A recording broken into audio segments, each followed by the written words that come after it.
Ashish Kashyap, CEO of Ibibo, who's joining in on the phone line to chat with us. Ashish, good evening and congratulations on sealing what's being touted as the biggest deal in the travel space. You must be rather happy. We're pretty curious, though, to know what's really prompted you to strike this deal, given, my colleague Chandra and I were discussing how, at one point, you folks were arch rivals. Yeah, thank you for inviting me, and thanks for congratulating me. It is a momentous moment, actually, not just for the travel space or the online travel space, but I think the internet industry in itself.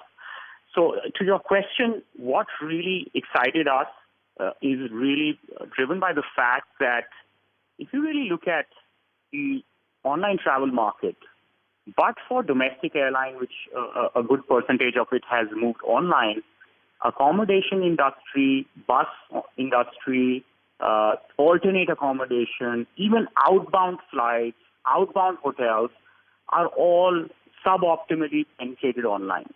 So if you really look at the big task at hand that we have now over the next 5 to 10 years is to move the offline to online.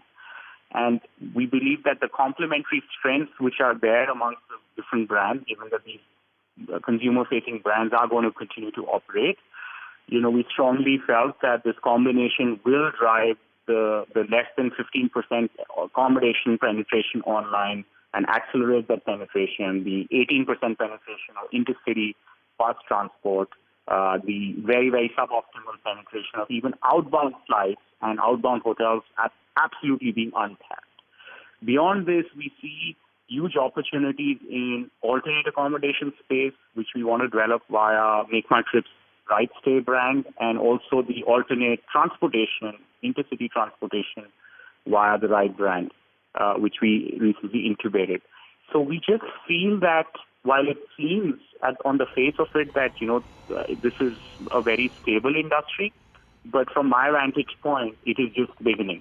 And given that this is just beginning and there's such a large headroom for growth and there's so much of work to be done, I think this is an excellent time, for us to partner and build this out.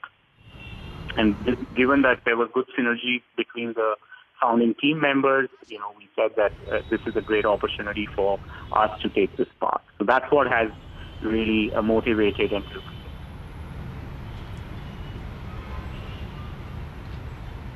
Right. Ashish, hi.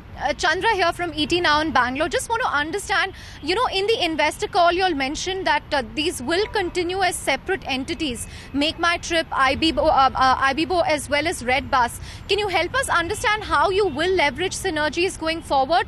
Because, for the last year at least, we've seen Makemytrip and Ibibo literally undercutting each other as far as the online hotel booking space is concerned. Clearly, that's the big battleground. So can you tell us how you plan to leverage synergies under 3 separate brands?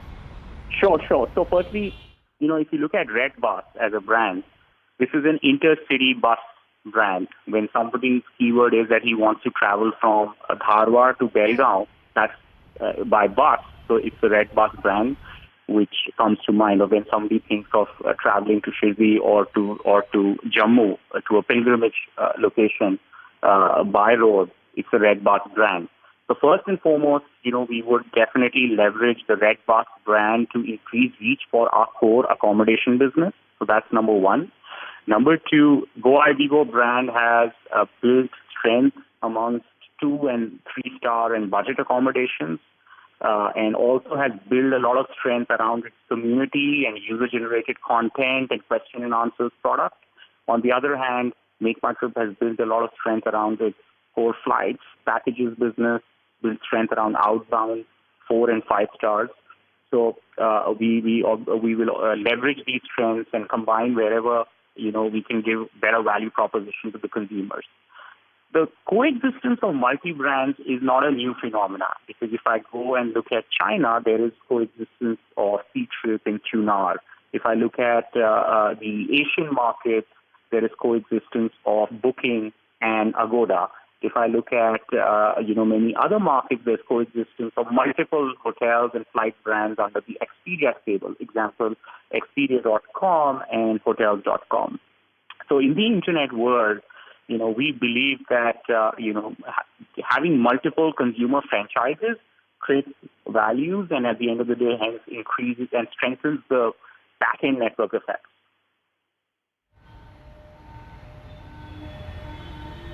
Right. Ashish, just want to understand, earlier this year, both Makemytrip and yourself raised a round of funding. They raised it from China, C-Trip. You raised another round of funding from Naspers. So, per se, there wasn't any compelling reason for you to enter a merger at this stage. It's not like you were starved of funds. So, how difficult was this decision for you as founder and CEO of Ibibo, someone who's really built this brand, from the ground up? It was very clear, can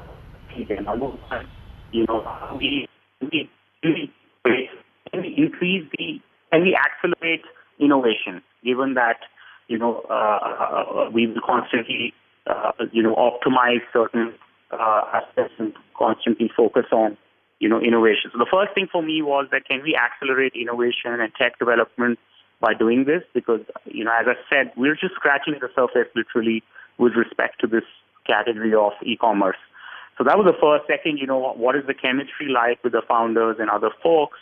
And is there a meeting of minds in terms of a longer term vision, which is can we organize the transportation and accommodation industry? Can we solve problems for transportation providers? Can we solve problems for accommodation providers? Can we look at this from a prism of solving problems rather than from a prism of a travel agent, right?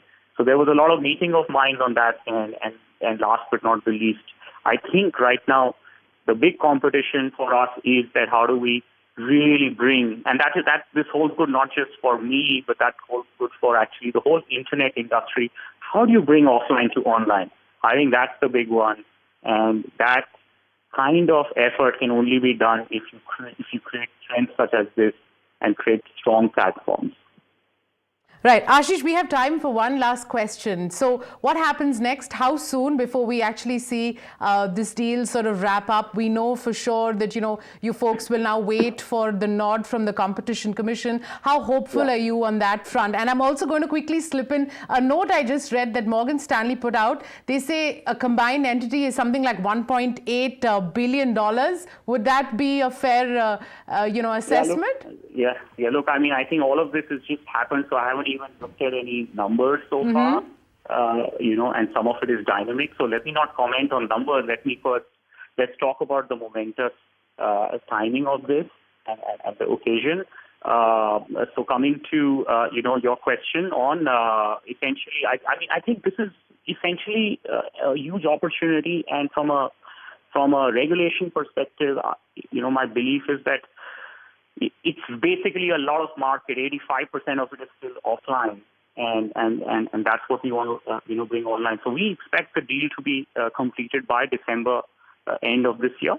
Find us on Facebook at facebook.com/ETNow, and don't forget to click the like button. You can also follow us on Twitter at ETNowLive. To stay updated with all our programming, hit the subscribe button on our YouTube channel by logging on to youtube.com/user/ETNow.